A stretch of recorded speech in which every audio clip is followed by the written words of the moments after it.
Students, इस video में हम करने वाले हैं एक्सरसाइज 8.2 का पार्ट 2, जिसमें हम क्वेश्चंस करेंगे 4, 5, 6, 7। पहले के क्वेश्चंस 1, 2, 3 मैं पार्ट 1 में कर चुकी हूँ, आप चाहें तो देख सकते हैं। तो ये पूरी एक्सरसाइज किस पे बेस्ड है? मिड पॉइंट थ्योरम और converse of mid point theorem. तो मिड पॉइंट थ्योरम क्या होता है? अगर आपके पास कोई एक ट्राइंगल है A B C and if D is mid point of A B and E is mid point of A C, then by midpoint theorem DE will be parallel to BC and DE will be half of BC. Clear हो गया? अब मैं बता रही हूँ converse of mid point theorem in triangle ABC। If D is midpoint of AB and if DE is parallel to BC, then by converse of midpoint theorem E will be midpoint of AC। ये दोनों concept आपको पता होना चाहिए इस exercise के लिए। तो चलिए क्वेश्चन 4 से स्टार्ट करते हैं। फोर्थ क्वेश्चन में आपको दिया हुआ trapezium, ABCD is a trapezium in which AB is parallel to DC, BD is diagonal and E is mid point of AD। ठीक है, और क्या दिया हुआ है? A line is drawn through E parallel to AB। A line is drawn through E, ठीक है, parallel to AB, ये और ये पैरेलल है, intersecting BC at F, intersecting BC at F, show that F is midpoint of BC। तो सबसे पहले हमारे पास है EF और AB पैरेलल है। ठीक है, क्या दिया हुआ है? EF is parallel to AB given। अगर EF पैरेलल है तो उसका एक पार्ट भी पैरेलल होगा। अगर ये पूरी लाइन इसके पैरेलल है तो उसका एक पार्ट भी पैरेलल होगा। Let this point be G, तो EG will be parallel to AB होगा। अगर कोई पूरी लाइन पैरेलल है तो उसका एक पार्ट भी पैरेलल होगा। EG will be parallel to AB। ऐसा मैंने क्यों लिखा? क्योंकि मैं इस ट्राइंगल पे आना चाहती हूँ, क्योंकि मैं यहाँ पर converse of mid point theorem use करना चाहती हूँ इन ट्राइंगल ABD। क्या है हमारे पास? हमें प्रूव करना है कि F मिड पॉइंट है, तो F तक पहुंचने के पहले हम G तक जाएंगे और फिर उसके बाद हम F तक जाएंगे। तो हम पहले ABD ट्राइंगल पे फोकस करते हैं। ट्राइंगल ABD में E इज मिड पॉइंट, ये आपको दिया हुआ है, और आपको अभी जस्ट हमने लिखा कि ये EG और AB पैरेलल है। In triangle ABD E is mid point of AD and EG is parallel to AB। So क्या होगा? G will be mid point of DB by reason क्या होगा? By converse of mid point theorem. Clear हो गया? अगर E mid point है and if EG is parallel to AB, then by converse of mid point theorem G will be mid point of DB। तो ये mid point हमें मिल गया है, G मिड पॉइंट मिल गया है। ठीक है, अब हम आगे बढ़ते हैं। वापस से मैं EF और AB को पैरेलल ले रही हूँ। EF और AB हमारे पास पैरेलल है। ठीक है, EF is parallel to AB और AB is parallel to DC। ठीक है, EF और AB पैरेलल गिवन है और AB is parallel to DC, ये भी गिवन है। अब ध्यान से देखो, lines which are parallel to the same line are parallel to each other. पढ़ा है ना? EF भी AB के पैरेलल है और DC भी AB के पैरेलल है। मतलब EF AB के पैरेलल, DC भी AB के पैरेलल। तो लाइंस, ये दोनों lines which are parallel to the same line are parallel to each other. Clear हो गया? Lines which are parallel to same line are parallel to each other. तो इन दोनों से हमें क्या मिलेगा? ये दोनों पैरेलल, ये तो पैरेलल है, EF भी AB के पैरेलल है, DC भी AB के पैरेलल है। इसका मतलब EF और DC आपस में पैरेलल हो गए। EF is parallel to DC। Reason, lines which are parallel to the same line are parallel to each other। Lines which are parallel to the same line are parallel to each other। अब देखिए, अगर EF DC के parallel है तो EF का एक part GF, EF का एक पार्ट GF भी DC के पैरेलल होगा। क्लियर हुआ? EF का पार्ट ये DC के पैरेलल होगा। अब हम यूज करेंगे ट्राइंगल BDC।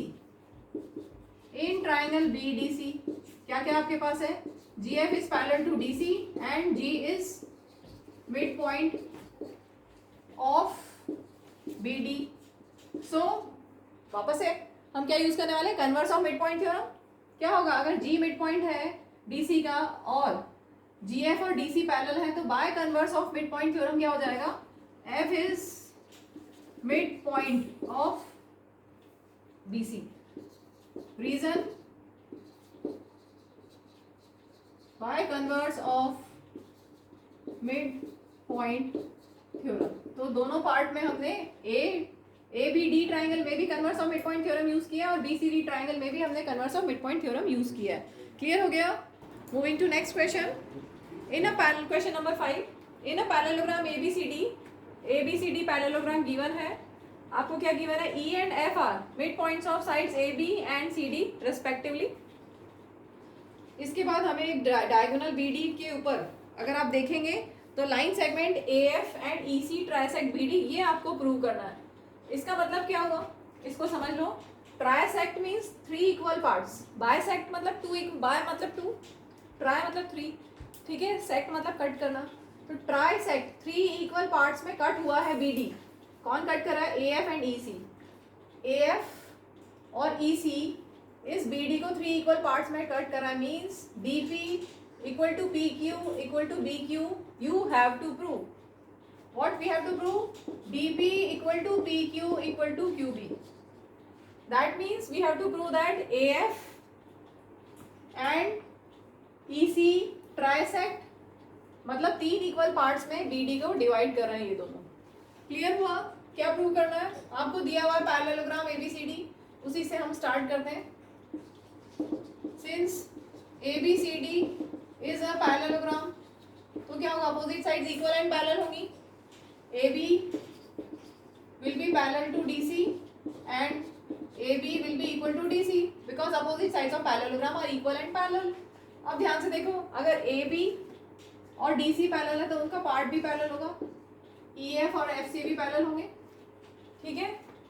तो हम लिख सकते हैं AE will be parallel to FC and इनका अगर हाफ करें, हाफ कर सकते हो, दोनों साइड डिवाइडेड बाय 2 कर सकते हो, तो क्या आएगा, AE और FC तो पैरेलल है, AB का हाफ हम AE लिख सकते हैं और DC का हाफ हम FC लिख सकते हैं, ठीक है।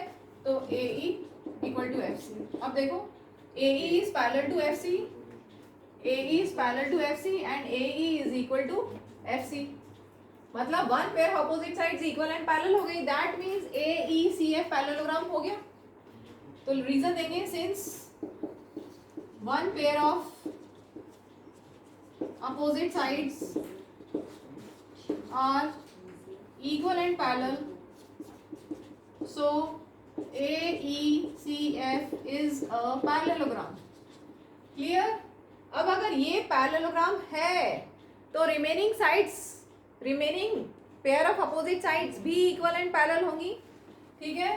तो क्या होगा, AF will be parallel to EC and AF will be equal to EC, ठीक है। Remaining pair of opposite sides भी इक्वल एंड पैरेलल हो गई क्योंकि हमने पैरेललोग्राम प्रूव कर दिया। अब देखो AE और EC पैरेलल है, यहाँ पर आते हैं हम, AE और EC पैरेलल है तो उनका पार्ट भी पैरेलल होगा इतना, ठीक है, उनका पार्ट भी पैरेलल होगा। This will be parallel to this, क्योंकि पूरा पैरेलल है, लिख सकते हैं ऐसा। AE को हम लिख सकते हैं AE, अगर पैरेलल है तो AB भी पैरेलल होगा, EC को की जगह हम EQ लिख सकते हैं, ठीक है। ऐसा क्यों कर रहे हैं हम, क्योंकि हम इस ट्राइंगल तक पहुंचना चाह रहे थे। क्यों पहुंचना चाह रहे थे, क्योंकि हमें वहाँ बोला है कि ट्राइसेक्ट करना है। हम ये प्रूव कर देंगे कि दिस इक्वल टू दिस। कैसे करेंगे, बस यहाँ पर हम लगाने वाले हैं converse of mid point theorem. In triangle ABP क्या क्या हमारे पास है, ये दोनों पैरेलल, अभी जस्ट हमने प्रूव किया। AP is parallel to EQ, proved above. और क्या हमारे पास है, E is mid point of AB, यहाँ पर हमारे पास है E mid point and E is mid point of AB। तो समझ में आ गया, अगर ये दोनों पैरेलल और ई मिड पॉइंट है, तो by converse of mid point theorem Q will be mid point of P. ठीक है, therefore Q is mid point of P. Reason, converse of mid point theorem. ठीक है, तो क्यू अगर मिड पॉइंट है तो हम क्या लिख सकते हैं, this side equal to this side, P Q equal to B Q, P Q equal to Q B. Let this be equation number 1। इतना क्लियर हो गया। अब हमें इसमें आगे क्या देना है, अभी हमने क्या दिया है, ये दोनों इक्वल मिल गए हमें। अब हम चाहते हैं कि हमें डीपी भी मिल जाए इसके इक्वल। तो डीपी और पी क्यू इक्वल मिलने के लिए हमें क्या चाहिए, ये वाला ट्राइंगल। कौन सा triangle, D C Q. In triangle D C Q क्या होगा, in triangle D C Q क्या क्या हमारे पास है, डी सी क्यू में एफ मिड पॉइंट है, डी सी क्यू ट्राइंगल में एफ मिड पॉइंट है सी डी का, F is mid point of C D given. और क्या हमारे पास है, हमारे पास है ये पूरी लाइन पैरेलल। ठीक है, A F is parallel to E C, तो उनका पार्ट भी पैरेलल होगा, पी एफ और क्यू सी भी पैरेलल होंगे। P F will be parallel to Q C, reason because A F is parallel to E C. ठीक है, समझ में आ गया। ये ए एफ और ई सी पैरेलल थे, पूरे पूरे ए एफ और ई सी पैरेलल थे, तो उनका जो पार्ट है ये पार्ट भी पैरेलल होगा। क्लियर हो गया। तो by converse of mid point theorem हमें क्या मिल गया, P is mid point of D Q. Reason, by converse of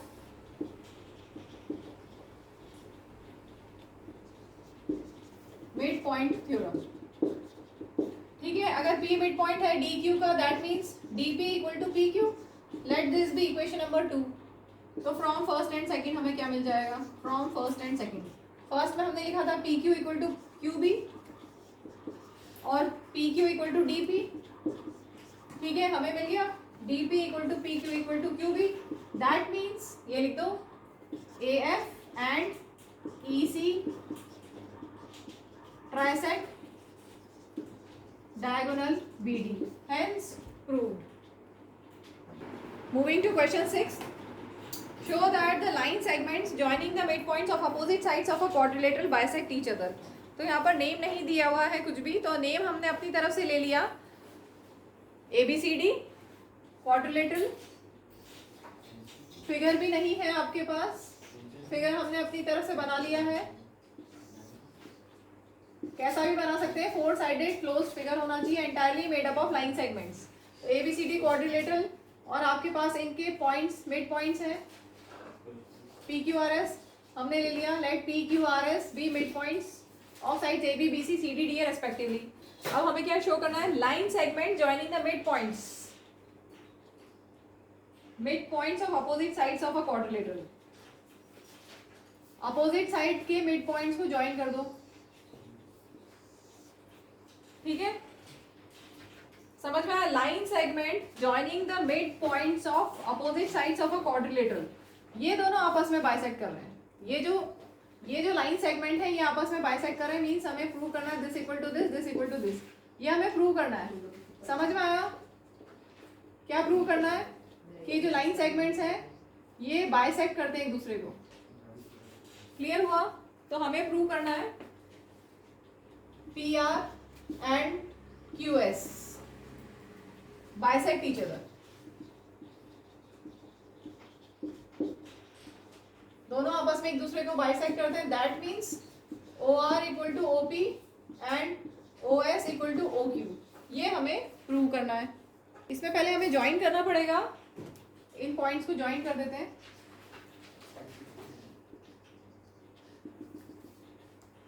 join PQ QR RS and SP। अब देखिए, ऐसा क्वेश्चन आप लोगों ने पहले किया हुआ है, क्वेश्चन 1 2 3 के स्टार्टिंग में इसी तरह का हमने किया था। AC को भी ज्वाइन कर देते हैं, ज्वाइन AC। अब ध्यान से देखो, ABCD क्वाड्रिलेटरल है और AC डायगोनल से AC डायगोनल से दो ट्राइंगल बन रहे हैं, एक नीचे वाला ट्राइंगल ABC और एक ऊपर वाला triangle ADC।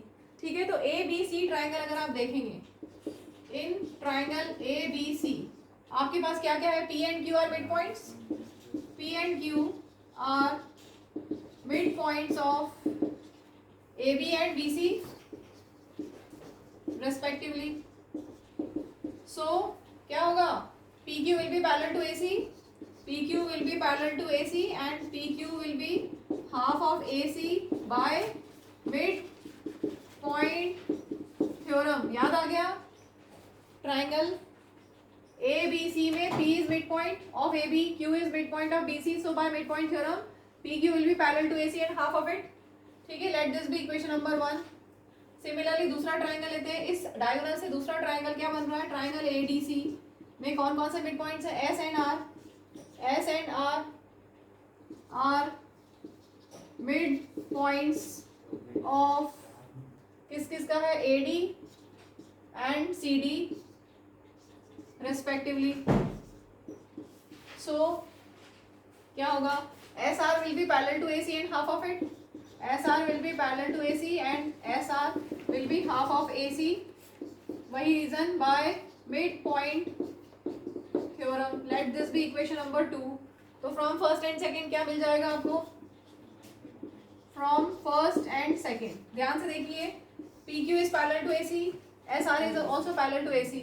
Lines which are parallel to the same line are parallel to each other, दोनों AC के पैरेलल है, तो ये आपस में पैरेलल होंगे। PQ will be parallel to SR, PQ will be parallel to SR and यहाँ से ये भी हाफ ऑफ PQ भी हाफ ऑफ AC की इक्वल है, SR भी हाफ ऑफ AC के इक्वल है, तो क्या हो जाएगा, PQ इक्वल टू SR। अब क्या हमें मिल गया, one pair of opposite sides equal and parallel मिल गई। Since one pair of opposite sides are equal and parallel, so PQRS is a parallelogram. ठीक है, पैरेललोग्राम हमें मिल गया, PQRS पैरेललोग्राम मिल गया, क्योंकि one pair of opposite sides PQ और SR पैरेलल भी है और इक्वल भी है, और आपने पढ़ा हुआ है one pair of opposite sides equal and parallel हो तो ये पैरेललोग्राम हो जाता है। और अगर ये पैरेललोग्राम हो गया तो पैरेललोग्राम की प्रॉपर्टी है कि पैरेललोग्राम में diagonals bisect each other, that means diagonals bisect each other. यही हमें प्रूव करना था, हमें प्रूव करना था PQ and PR and QS bisect each other, या PQ and QS that is diagonals bisect each other। ठीक है, hence proved। Moving to last question of this exercise and last question of this video। figure नहीं given है, ABC is a triangle right angled at C, a line through the midpoint M of hypotenuse AB and parallel to BC intersect AC at D। तो पहले हम figure बना लेते हैं, right triangle है ABC,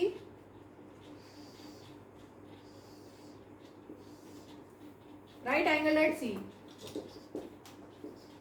ठीक है, ये 90 डिग्री हो गया। Mid point of hypotenuse mid point M of hypotenuse AB hypotenuse है क्योंकि C एंगल C 90 डिग्री है, तो उसके अपोजिट साइड हाइपोटेन्यूज होती है। ठीक है, तो AB हाइपोटेन्यूज का मिड पॉइंट M दिया हुआ है, इसके बाद दिया हुआ है line through M parallel to BC।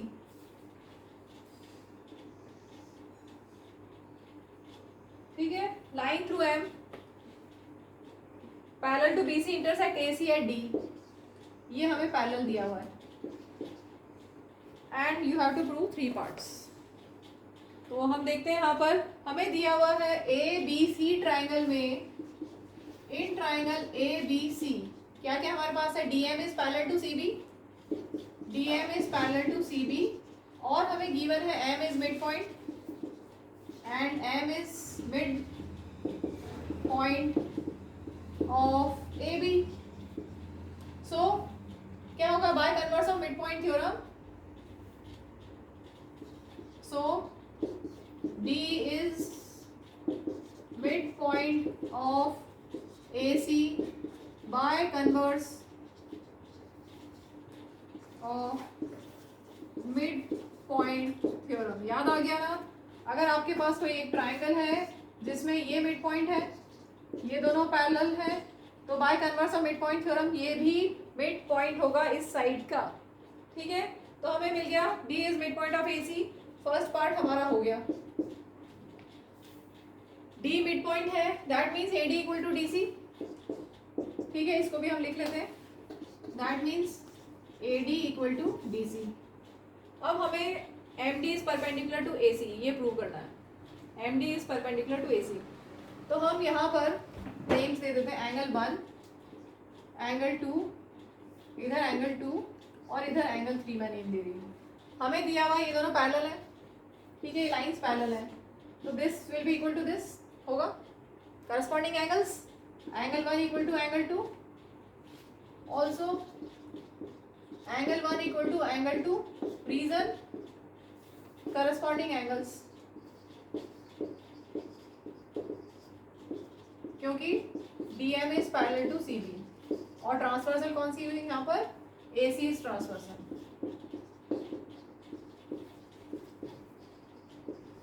ठीक है, करस्पॉन्डिंग एंगल्स इक्वल होते हैं, तो एंगल 1 अगर 90 है, ये तो गिवन है ना, तो एंगल 2 भी 90 हो गया, that means angle 2 equal to 90। ठीक है, अब अगर एंगल 2 90 है तो एंगल 3 कितना होगा लीनियर पेयर से, angle 2 plus angle 3 is 180 linear pair.